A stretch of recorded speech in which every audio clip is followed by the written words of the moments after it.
Bonjour, alors dans cette vidéo, nous allons voir comment implanter une capture d'email euh, réalisée à partir d'un système d'emailing Mailchimp au sein d'un article de votre blog WordPress. Alors donc une capture d'email, pour rappel, c'est un formulaire, un petit formulaire comme celui-ci qui permet à vos visiteurs de laisser leur adresse mail en échange d'un cadeau que vous leur offrez. Ce cadeau, je vous conseille qu'il apporte de la valeur aux personnes. Donc ça peut être un e-book, une vidéo formation, etc. Mais c'est quelque chose qui doit vraiment leur apporter de la valeur. Si par exemple vous avez mis une méthode au point pour lutter contre l'insomnie, et ben voilà, vous l'avez mise dans un PDF par exemple, eh bien voilà, c'est quelque chose. Offrez-leur cette méthode qui va vraiment permettre de résoudre un problème chez eux. Et donc, pour avoir des inscrits à sa mailing list, c'est simple, il faut mettre ce petit formulaire, c'est vraiment le B à bas, je vais dire, qu'il faut faire dans un site pour avoir des inscriptions.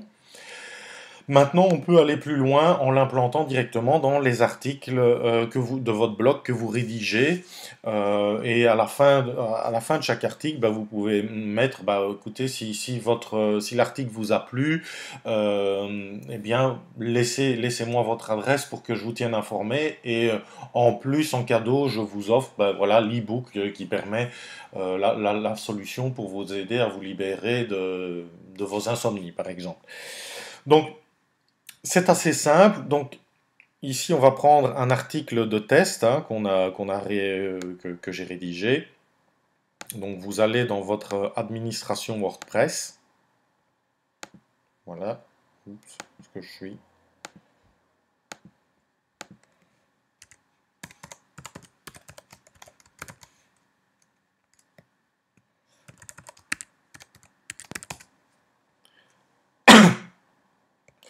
Voilà. On se dirige directement au sein de l'article de test. Voilà, vous êtes dans l'éditeur classique.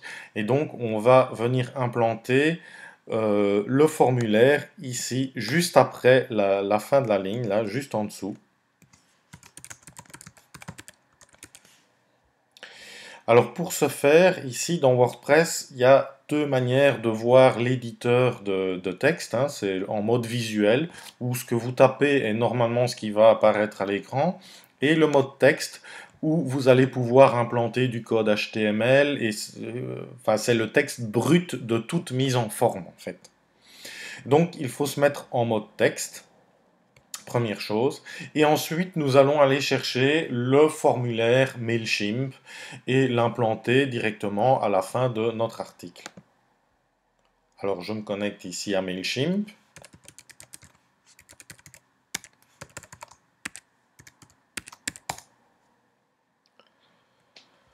Donc, dans Mailchimp, vous avez votre liste de contacts.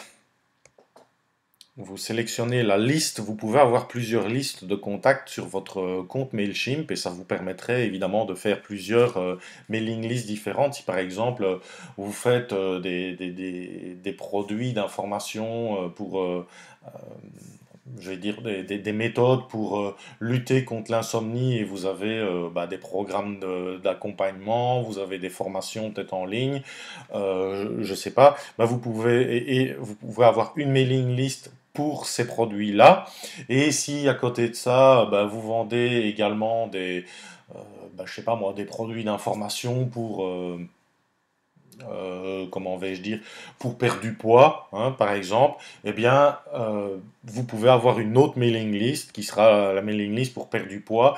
Et quand vous créerez des articles qui parlent justement de comment mincir, ou des articles qui parlent de la gestion du sommeil, etc., vous pourrez mettre un formulaire spécifique pour ce type d'article, ce type de thématique, et donc vous aurez deux mailing lists, une qui parlera d'un de vos des pans de votre activité et l'autre d'une autre activité. Vous allez pouvoir ainsi segmenter vos clients, hein, vos clients potentiels, ceux qui sont intéressés plus par le poids, de ceux qui sont intéressés par l'insomnie par exemple.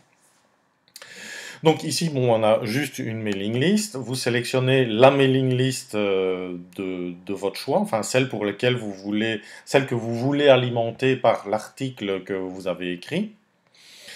Vous allez dans les Sign Up Forms et sélectionnez les Embedded Forms, ce sont les formes embarquées, les formulaires embarqués. Et donc vous voyez ici, ben, c'est le formulaire tel qu'il va se présenter, le prénom, l'adresse mail, et vous voyez en dessous le code HTML qui permet de mettre en œuvre le formulaire. Alors je vous conseille de désactiver ben, les JavaScript, hein, parce que bon, c'est pas toujours nécessaire. Et puis ça risque peut-être de bloquer, certains navigateurs n'acceptent pas certaines choses en fonction des règles de sécurité, donc le plus simple c'est le mieux. Donc vous allez sélectionner ici tout le code et vous allez faire un copier et vous allez retourner ensuite dans votre blog WordPress. Vous allez le mettre ici, là en dessous du formulaire, là pour l'exemple hein, du texte. Vous allez faire un coller. Attendez, je le mets convenablement. Voilà, là où le curseur apparaît, c'est là que votre formulaire va apparaître. Vous voyez, il y a tout le code, hein, c'est du code HTML. Et si vous revenez maintenant en mode visuel, vous allez voir que votre formulaire apparaît. Ici, vous pouvez changer hein, l'intitulé.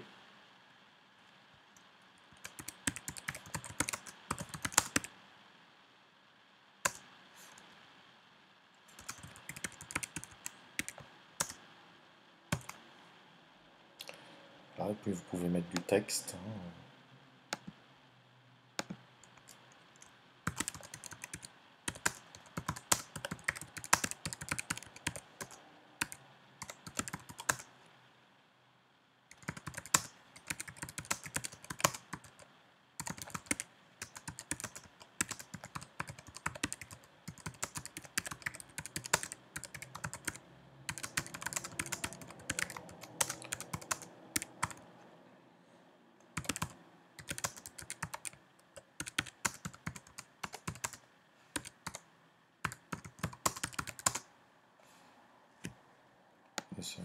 Voilà.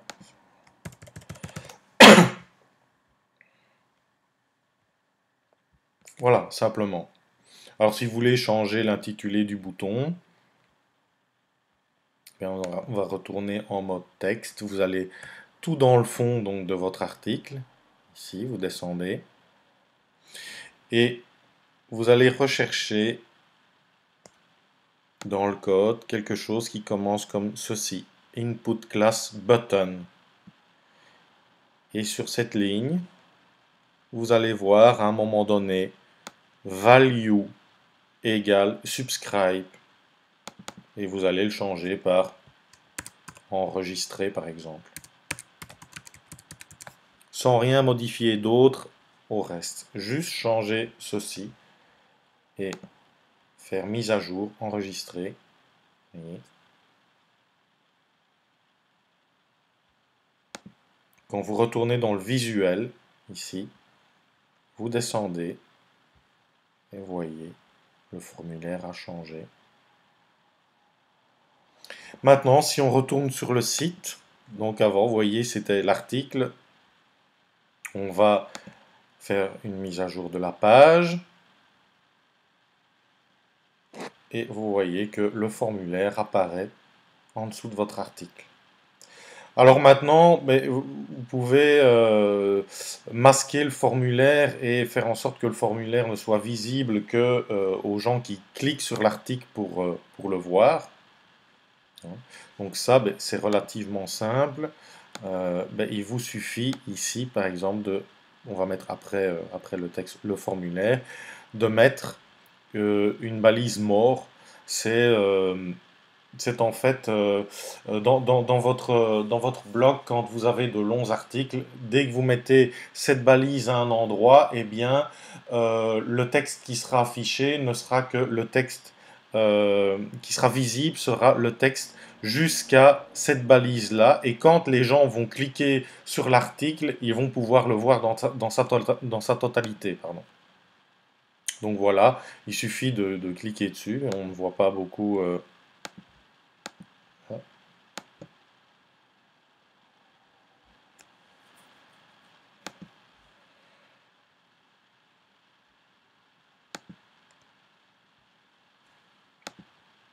Et une fois que c'est fait, eh bien, le formulaire ne sera plus visible euh, que lorsque l'on aura cliqué sur l'article et que les personnes auront parcouru l'intégralité de l'article dans le site. Donc, quand ils auront cliqué ici sur l'article et qu'ils l'auront parcouru jusqu'à la fin, eh bien, ils verront le, le formulaire.